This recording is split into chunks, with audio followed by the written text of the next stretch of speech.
Hello दोस्तों, स्वागत है आपका हमारे यूट्यूब चैनल स्मार्ट पाठशाला में। तो जैसा कि हम लोगों ने बायोलॉजी का भी कवर किए हैं 7 चैप्टर, और पॉलिटी का दूसरा चैप्टर आज है, और हिस्ट्री का 13 चैप्टर कंप्लीट हो गया। अगर नहीं देखे हैं तो प्ले लिस्ट बना हुआ है, जाके देख सकते हैं। अब वीडियो अच्छा लगे तो लाइक कर दीजिए और चैनल को सब्सक्राइब कर लीजिए। चलिए तो स्टार्ट करते हैं। पहला क्वेश्चन आपका है, 1922 ईस्वी में निम्नलिखित में से किसके द्वारा यह उद्गार व्यक्त किया गया कि भारतीय संविधान भारतीयों के इच्छानुसार होगा? तो ये ऐसे व्यक्ति थे महात्मा गांधी। चलिए, 1924 ईस्वी में किसके द्वारा ब्रिटिश सरकार से यह मांग की गई कि भारतीय संविधान के निर्माण के लिए संविधान सभा का गठन किया जाए?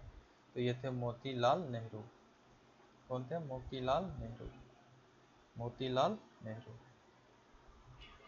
उन्होंने ही संविधान सभा का गठन किया जाए, इसके लिए ब्रिटिश सरकार से ये मांग की थी। ठीक है, चलिए तीसरा नंबर क्वेश्चन देखते हैं। तीसरा नंबर कह रहा है, संविधान सभा के विचार का औपचारिक रूप से प्रतिपादन किसके द्वारा किया गया? औपचारिक रूप से प्रतिपादन किसके द्वारा किया गया? तो ये किया गया था एन राय के द्वारा। एन राय। ठीक है, चलिए अगला है संविधान सभा को किसके मूर्ति रूप प्रदान किया गया? जवाहरलाल नेहरू। किसने मूर्त रूप प्रदान किया? जवाहरलाल नेहरू। अगला है कि कांग्रेस ने किस वर्ष किसी प्रकार के बाह्य हस्तक्षेप के बिना भारतीय जनता द्वारा संविधान के निर्माण की मांग को लेकर प्रस्ताव पारित किया था? तो कौन सा वर्ष था वो? तो था 1936 ईस्वी। 1938 में किस व्यक्ति ने वयस्क मताधिकार के आधार पर संविधान सभा के गठन की मांग की? तो ये किए थे जवाहरलाल नेहरू। अगला है कि वर्ष 1942 ईस्वी में किस योजना के तहत यह स्वीकार किया गया कि भारत में एक निर्वाचित संविधान सभा का गठन होगा जो युद्धोपरांत संविधान का निर्माण करेगी? तो ये थे क्रिप्स योजना। कौन योजना? क्रिप्स योजना। चलिए आगे बढ़ते हैं। संविधान सभा के गठन की मांग सर्वप्रथम 1995 में किसके द्वारा प्रस्तुत की गई? तो ये थे बाल गंगाधर तिलक। भारत की संविधान सभा गठित करने का आधार क्या था? Cabinet mission plan 1946।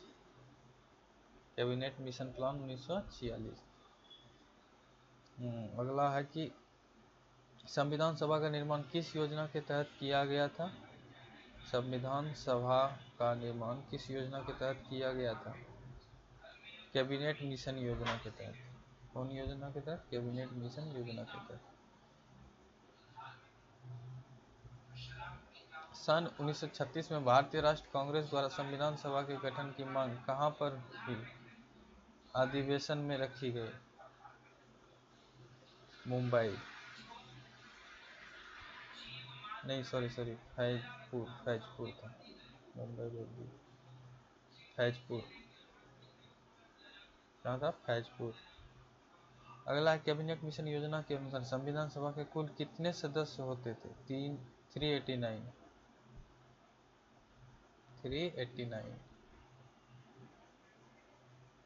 अगला है कि प्रस्तावित मूल संविधान के कुल सदस्यों का विभाजन किस प्रकार होना निश्चित हुआ था?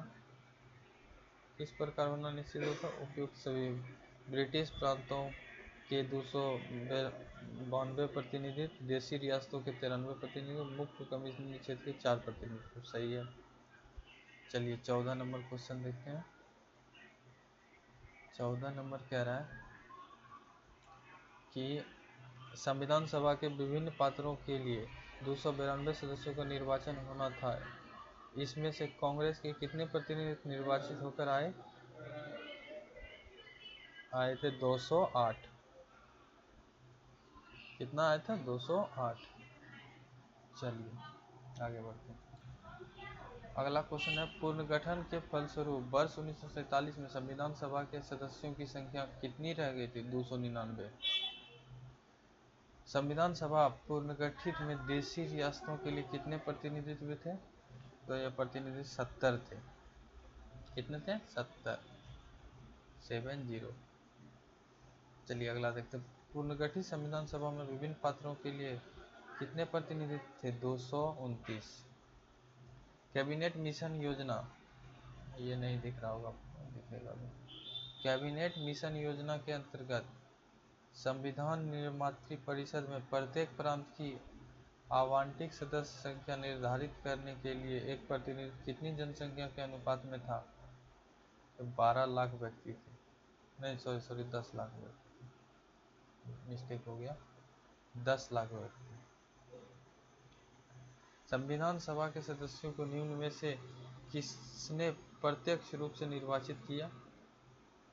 किसने किया प्रत्यक्ष रूप से? तो ये किए थे प्रांतों की विधानसभा, किया था प्रांतों की विधानसभा। ऑप्शन ए पे है प्रांतों की विधानसभा। चलिए अगला बढ़ते हैं, 20 नंबर क्वेश्चन देखते हैं। संविधान सभा में किस प्रांत का प्रतिनिधि सबसे अधिक था? ये थे संयुक्त प्रांत। संयुक्त प्रांत।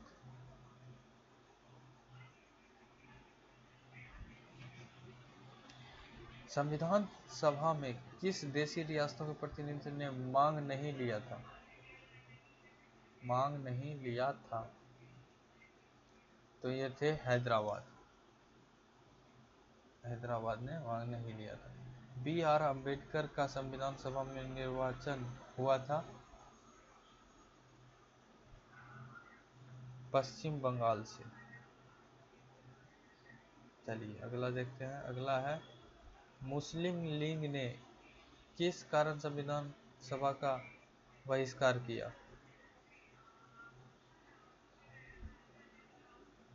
मुस्लिम लीग मुसलमानों के लिए एक अलग संविधान सभा चाहता था। ऑप्शन सी पे। संविधान सभा का चुनाव निम्न में से किस आधार पर हुआ? किस आधार पर हुआ? तो ये हुआ था वर्गीय मताधिकार। वर्गीय मताधिकार, ठीक है। अगला देखते हैं 25 का। 25 नंबर क्वेश्चन देखते हैं भैया। 25 में क्या कह रहा है? 25 में कह रहा है, संविधान सभा के सदस्य प्रतिनिधित्व थे जनता द्वारा प्रत्यक्ष निर्वाचित, जनता द्वारा अप्रत्यक्ष निर्वाचित। ऑप्शन बी पे है, ठीक है। भारतीय संविधान निर्मात्री सभा, भारतीय संविधान निर्मात्री सभा प्रांतीय विधान सभाओं द्वारा परोक्ष रूप से अनुपातिक प्रतिनिधित्व प्रणाली, ऑप्शन बी पे द्वारा चुनी गई थी, ठीक है। अगला देखते हैं। अगला क्वेश्चन कह रहा है, भारतीय संविधान को किसने बनाया? भारतीय संविधान को किसने बनाया? संविधान सभा ने। किसने बनाया? संविधान सभा। संविधान सभा के लिए चुनाव कब संपन्न हुआ? संविधान सभा के लिए चुनाव कब संपन्न हुए? तो ये हुए थे 1946 ईस्वी में। भारतीय संविधान सभा की स्थापना कब हुई? भारतीय संविधान सभा की स्थापना 9 दिसंबर 1946 को। संविधान सभा का प्रथम अधिवेशन कहाँ हुआ था? प्रथम अधिवेशन बताइए कहाँ हुआ था? दिल्ली में हुआ था। कहाँ हुआ था? दिल्ली में। अगला है, संविधान सभा के उद्घाटन अधिवेशन की अध्यक्षता किसने की थी? सच्चिदानंद सिन्हा ने किए थे, ठीक है। चलिए अगला देखते हैं, संविधान सभा का पहला सत्र हुआ था। पहला सत्र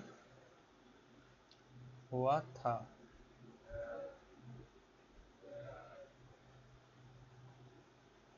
तो कब हुआ था पहला सत्र? 9 दिसंबर 1946 को संविधान सभा के अस्थायी अध्यक्ष कौन थे? अस्थायी अध्यक्ष कौन थे? ये थे सच्चिदानंद सिन्हा। संविधान सभा के अस्थायी अध्यक्ष थे सच्चिदानंद सिन्हा, वही तो हम। संविधान सभा के अस्थायी अध्यक्ष कौन थे? अस्थायी अध्यक्ष थे डॉक्टर राजेंद्र प्रसाद। चलिए आगे बढ़ते हैं।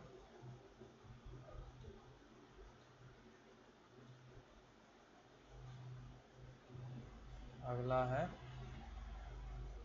एक मिनट, अगला है डॉक्टर राजेंद्र प्रसाद को संविधान सभा का सभापति चुना गया। सभापति जो चुना गया था वो कब चुना गया था, ये बताइए। नहीं दिख रहा है? चलिए आप बताइए। डॉक्टर राजेंद्र प्रसाद को संविधान सभा का सभापति चुना गया कब? तो ये चुना गया था दिसंबर 1946 ईस्वी में। संविधान सभा के संवैधानिक सलाहकार कौन थे? तो ये थे वेनेगल नरसिंह राव। वेनेगल नरसिंह राव।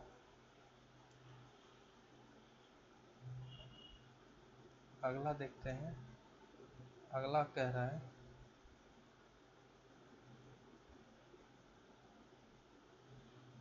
एक मिनट देखो, सब ठीक है। वही हम के यहाँ स्क्रॉल करते हैं तो भाई दूसरा डेस्कटॉप पे क्यों नहीं आ रहा है। चलिए, संविधान सभा के चुने हुए अस्थायी अध्यक्ष कौन थे? अस्थायी अध्यक्ष डॉक्टर राजेंद्र प्रसाद, अभी तो बताए थे।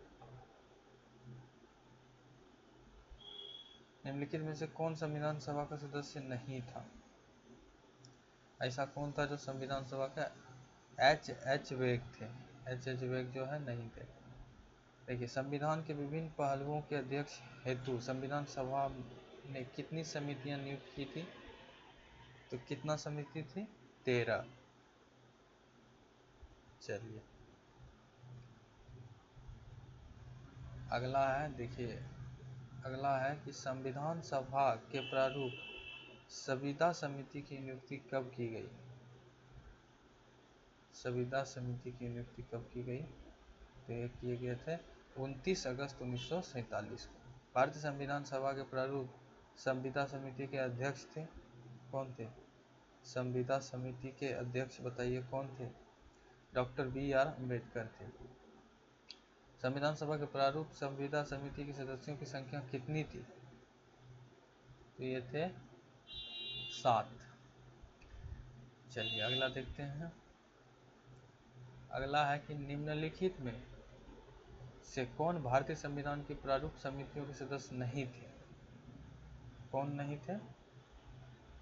तो डॉक्टर राजेंद्र प्रसाद नहीं थे। अगला है कि निम्नलिखित में से कौन प्रारूप संविदा समिति का सदस्य नहीं था? संविदा समिति के सदस्य नहीं था जवाहरलाल नेहरू। संविधान की प्रारूप समिति के समक्ष प्रस्तावना का प्रस्ताव किसने रखा? प्रस्तावना का प्रस्ताव किसने रखा? तो ये रखे थे जवाहरलाल नेहरू ने। चलिए आगे बढ़ते हैं।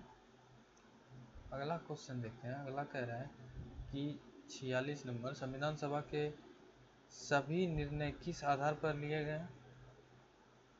संविधान सभा के सभी निर्णय सहमति और समायोजना के आधार पर लिए गए। ठीक है।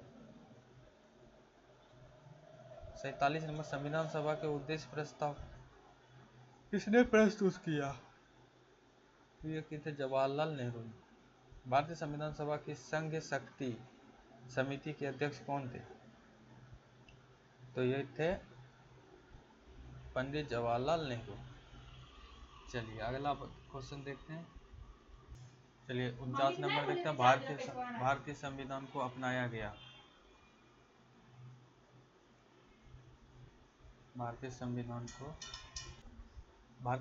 को अपनाया गया था और वो संविधान सभा के द्वारा। ऑप्शन ए पे है संविधान सभा।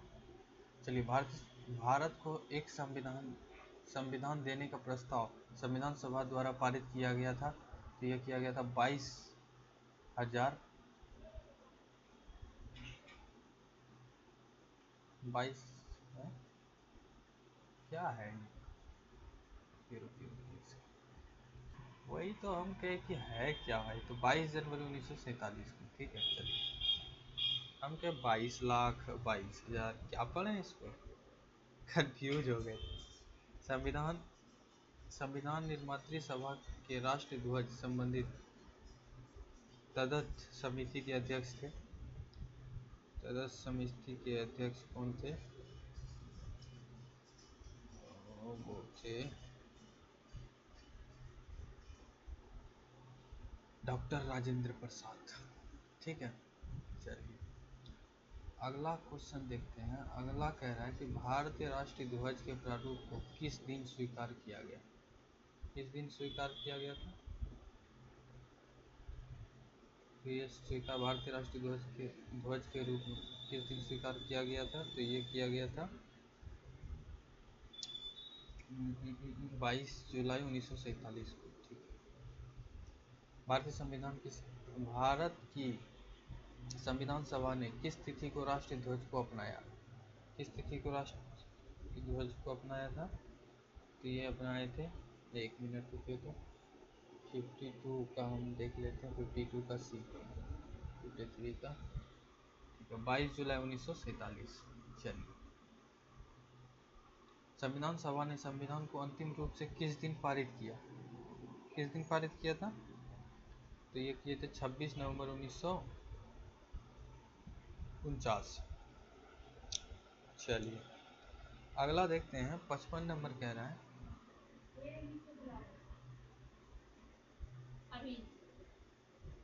के। चलिए स्टार्ट करते हैं। अरे भाई क्या बताएं, कुछ काम पड़ गया था। संविधान सभा अंतिम रूप से किस दिन आखिरी बार मिली? किस दिन मिला था अंतिम रूप से आखिरी बार? तो ये है आपका 24 जनवरी 1950। 24 जनवरी 1950। संविधान सभा के कितने उपस्थित सदस्यों ने संविधान पर हस्ताक्षर किया? तो ये किए थे 284। चलिए अगला देखते हैं। संविधान सभा द्वारा अंतिम रूप से पारित संविधान में कुल कितने अनुच्छेद और अनुसूचियां थीं? तो ये थे 395 अनुच्छेद, 8 अनुसूचियां। अभी तो 12 हो गया अनुसूची। देखिए संपूर्ण भारतीय संविधान के निर्माण में संविधान सभा को कितना समय लगा? टाइम पूछ रहा है कि कितना लगा संविधान बनाने में। 2 वर्ष 11 माह 18 दिन। 2 वर्ष 11 माह 18 दिन। किस दिन से संविधान सभा का अंतरकालीन संसद के रूप में आविर्भाव हुआ? किस दिन हुआ था? 26 जनवरी 1950। चलिए जिस संविधान सभा द्वारा भारत के संविधान का अधिनियम किया गया उसके सदस्य कौन थे? उसके सदस्य का नाम बताइए कौन थे? तो वो थे विभिन्न प्रांतों की विभिन्न सभाओं द्वारा नामित। भारत के लिए संविधान सभा की रचना हेतु संविधान सभा का विचार निम्नलिखित में से सर्वप्रथम किसने प्रस्तुत किया? तो ये किए थे भारत के संविधान की सभा की रचना हेतु संविधान सभा का विचार निम्नलिखित में सर्वप्रथम किसने प्रस्तुत किया? तो ये किए थे स्वराज पार्टी ने 1924 में, ठीक है। अगला क्वेश्चन कह रहा है, अगला है, 1 मिनट रुकिए, अगला दिख नहीं रहा है। अच्छा इतना ही जाएगा, रुकिए।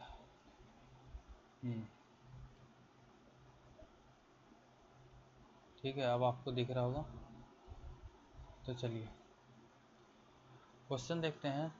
भारतीय संविधान सभा के प्रथम दिन के अधिवेशन की अध्यक्षता इन्होंने की थी। कौन किए थे? वो किए थे डॉक्टर सच्चिदानंद सिन्हा। चलिए आगे बढ़ते हैं। चलिए अगला देखते हैं, जवाहरलाल नेहरू ने भारत की संविधान सभा को किस बैठक में उद्देश्य प्रस्ताव रखा था? तीसरी। भारतीय संविधान की सभा के संबंध में निम्नलिखित कथनों पर विचार कीजिए। निम्नलिखित कथनों पर विचार कीजिए, यही कह रहे हैं ना। चलिए, संविधान सभा का अंतिम अधिवेशन 24 जनवरी 1950 को हुआ। इस अंतिम अधिवेशन में डॉक्टर राजेंद्र प्रसाद भारत के राष्ट्रपति पद पर विधिवत निर्वाचित घोषित किए गए। हाँ ठीक है, ए और बी दोनों सही है। चलिए अगला देखते हैं, 65 नंबर कह रहा है। 65 नंबर देखते हैं, भारत के संविधान का निर्माता किसे माना जाता है? भारत के संविधान का निर्माता BR अम्बेडकर को माना जाता है। संविधान पांडुलेखन समिति का निम्नलिखित में से कौन सदस्य नहीं था? पांडुलेखन समिति का कौन सदस्य पंडित जवाहरलाल नेहरू नहीं थे। भारत का संविधान लागू हुआ था, लागू हुआ 26 जनवरी 1950 को। जितना भी पढ़ने वाला होगा ये सब क्वेश्चन तो खटाखट मार रहे होंगे। चलिए, संविधान को 26 जनवरी के दिन लागू करने का निर्णय इसलिए लिया गया क्योंकि यह किस लिए लिया गया था? कांग्रेस ने इस तिथि को 1930 में स्वतंत्रता दिवस के रूप में मनाया था। भारतीय संविधान सभा के महिला सदस्यों की कुल संख्या कितनी थी? महिला कितना थे? तो ये 15 थी। चलिए अगला देखते हैं। अरे क्या बताएं, हम लोग के नीचे ना एक गोदाम था, फैक्ट्री आलू का, उसी में सारा उसका खाली कर रहा था, तो आलू वगैरह ये सब थोड़ा कम रेट पे बेच रहा था। इनमें से किसने संविधान सभा में यह कहा था कि 26 जनवरी 1950 को भारत आंतरविरोधियों के जीवन काल में प्रविष्ट हो रहा है? किसने कहा था? डॉक्टर BR अम्बेडकर ने कहा था। भारत के राष्ट्र चिन्ह को किस दिन अपनाया गया था? राष्ट्र चिन्ह को जो अपनाया गया था वो किस दिन था? 26 जनवरी 1950 को। चलिए देखिए भाई, आप लोग को अच्छा लगता है तो चैनल सब्सक्राइब कर लीजिए, लाइक भी कर दीजिए ताकि हमको भी मोटिवेशन मिलते रहे। संविधान सभा के संदर्भ में निम्नलिखित में से कौन सा कथन सही है? कौन सा कथन सही है? संविधान सभा ने मई 1947 में भारत की राष्ट्रमंडल की सदस्यता की पुष्टि की। ऑप्शन बी सही है। चलिए ऑप्शन बी हो जाएगा। निम्नलिखित में से कौन 1946 में मद्रास निर्वाचन क्षेत्र से संविधान सभा के सदस्य बने थे? ये कौन थे? तो ये थे अम्बु स्वामीनाथन। चलिए, GV मालवकर भारत की संविधान सभा के अध्यक्ष थे। GV मावलंकर, ठीक है। GV मावलंकर भारत की संविधान सभा के अध्यक्ष थे। तो ये थे प्रकार्य समिति। आपको दिख रहा होगा, एक मिनट रुकिए, हम चेक कर लेते हैं दिख रहा है कि नहीं। हाँ दिख रहा है, प्रकार्य समिति। चलिए तो देखिए भाई, आज का सेशन तो यहीं पे समाप्त करते हैं। एक क्वेश्चन भी, चैप्टर भी समाप्त हो गया ये। तो उम्मीद करते हैं कि आप लोग को अच्छा लगा होगा, और भी चाहिए क्वेश्चन आंसर लगाने में अच्छा लग रहा है तो चैनल सब्सक्राइब कर लीजिए। मिलते हैं नेक्स्ट वीडियो में, तब तक के लिए जय हिंद जय भारत।